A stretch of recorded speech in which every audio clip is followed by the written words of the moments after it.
How was Dad as a ping pong player as a kid? Was he good? He got pretty good. Yeah. He practiced enough. Yeah.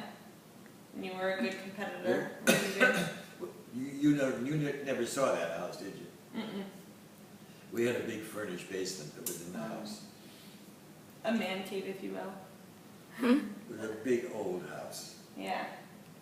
And so you guys, did you play every night after dinner for bedtimes? We played a lot of nights, yeah. And how many, what did you do, the best, or first to 21, or best, no, it's 11, right? Well, So you would play a game and whoever won got to choose Dad's bedtime? whoever, whatever. Did Aunt Marjorie play? Sometimes. Not too well. She was busy on the phone, right? Well, she had her own phone. That was part of it. She had to earn that. She earned that through her honors grades. Wow. She had Her own phone line. That's a pretty big The deal. deal, she had her own phone and her own number. Thank God. Otherwise, nobody else could get it. The other else never get on the phone. We were asking him yesterday if Aunt Marjorie got in any trouble ever, and he said no. Wow. She was a goody two-shoes, huh? She was. Other than yelling at her As opposed to little your father. brother Robbie. She and her brother got along pretty well, all things considered. Yeah. All Jello considered. Do you remember? Does Dan know the Jello story? The mashed No, potatoes. Oh, mashed potatoes? It was Jello. I think So it was tell Jello. us the story, Gramps. You're sitting Well, at you dinner. know, my son was a wise guy.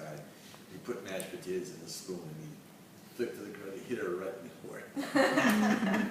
No, wasn't the story also that you said don't? She said, "Don't you dare!" And he flung it right at her.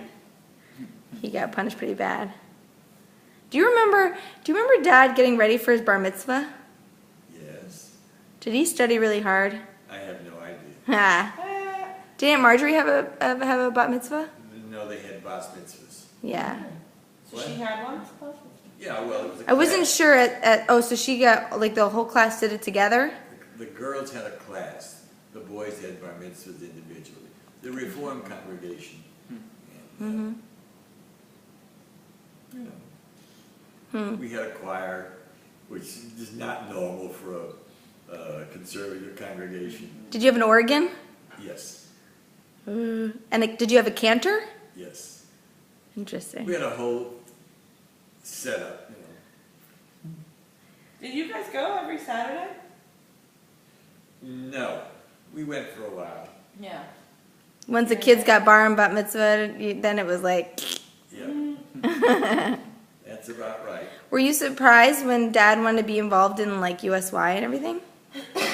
Not really. He was interested in it. And it was good. It was a good thing for us.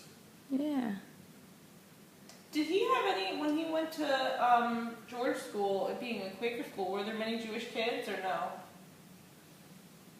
George School is a Quaker school, Right. and the Quakers have certain kind of religious beliefs.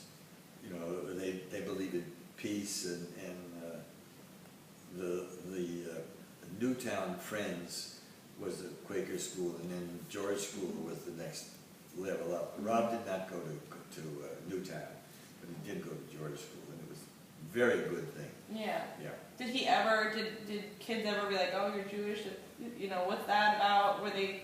I really don't know.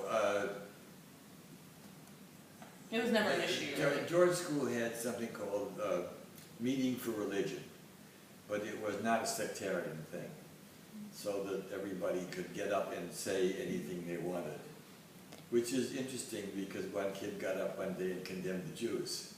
Wow. You know what, that leads me to, I was going to ask you the other day if you recall certain situations in your lifetime where you felt like you experienced anti-Semitism? Like, did you feel that as a businessman you'd have people make remarks, or? I don't think so. Or in the military? I think there was some anti-Semitism in the military. I didn't come across much of it. I was very fortunate. I was in the Transport Command, and it was, we were flying from Exynos Gulf to Trincomalee, which was, at that point, the longest war flight in the world. Wow. You know, I did not run into anti-Semitism. What